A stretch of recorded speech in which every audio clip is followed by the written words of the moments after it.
And then, so I'm thinking about other folks who have, more diverse brains or more atypical brains. And, do you have thoughts for, how they may approach work, team, leadership to, essentially help become more effective and efficient, in Yeah. the environment? What would you say there?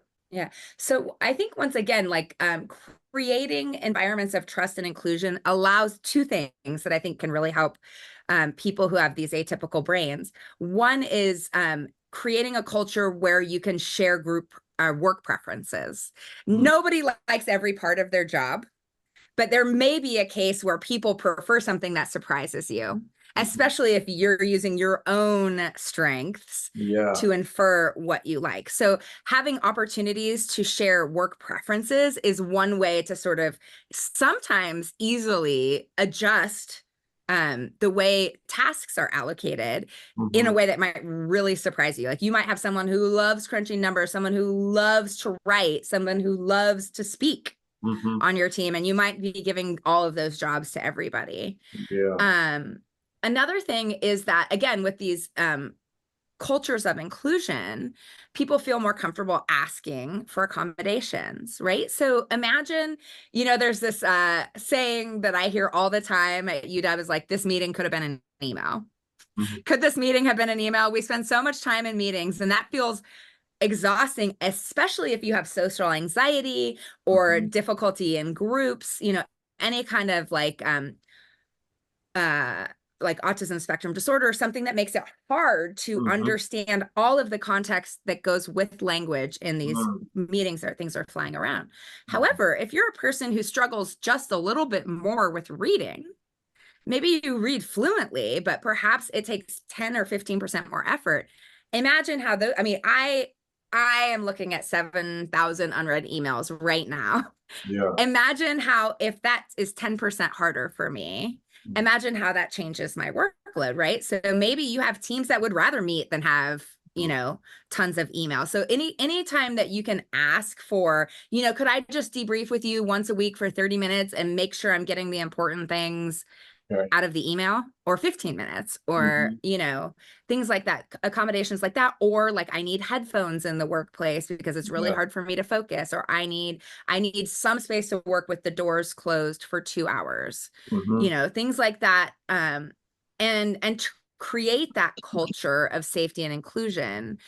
I think it's really important to educate yourself and the team members that these differences in how our brains work don't necessarily scale up to better or worse. If you have ADHD, it does not mean you're deficient or broken or that your brain is worse than somebody who doesn't have ADHD. What it means is that you have a more difficult time selecting what you pay attention to based on a goal that your frontal lobe is representing.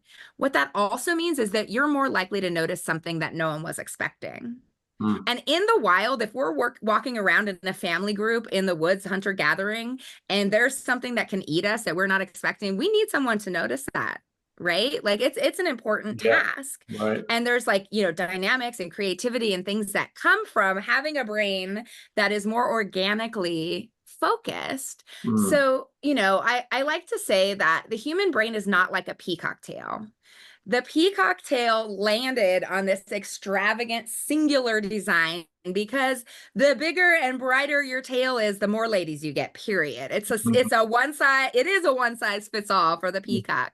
Hmm. The human brain evolved to solve problems in groups. There are trade-offs between the way all brains process information, and these things shape very low level ways of understanding the world. The people on your team are taking different things away from the same experiences. They're having different ideas. They have different formats of thought. The Hmm. internet went wild when somebody posted on Twitter, I think it might have been like 2020, that many people don't have verbal thoughts. So I talk to myself in my head all the time. And sometimes when things get challenging for me, I talk outside of my head. But Hmm. people who don't have very like fully fast verbal skills, or some people who just rely more on visual world, like my husband, thinks in PowerPoints. He thinks in images. He says, I think in Netflix on mute, maybe like scenarios going on. So we just assume that other people's minds work like ours do. And Mm-hmm. our code of thinking is different, and it relates to different things that we notice, and different, that whole stream of information processing is going to lead you to come up with different ideas about what works. And here's a Mm-hmm. fun fact, right? If you have more perspectives at the table, more sense making systems in your decision space, the Mm-hmm. tools you create are going to serve more people. Mm-hmm. Right? Right. If you think we all work the same and you're using this one size fits all approach, and you're creating a tool that it isn't going to work for 15% of the population, like Mm-hmm. what if there's a tweak or an option or a variable you can make that will make that thing Mm-hmm. fit with different Yeah. brains?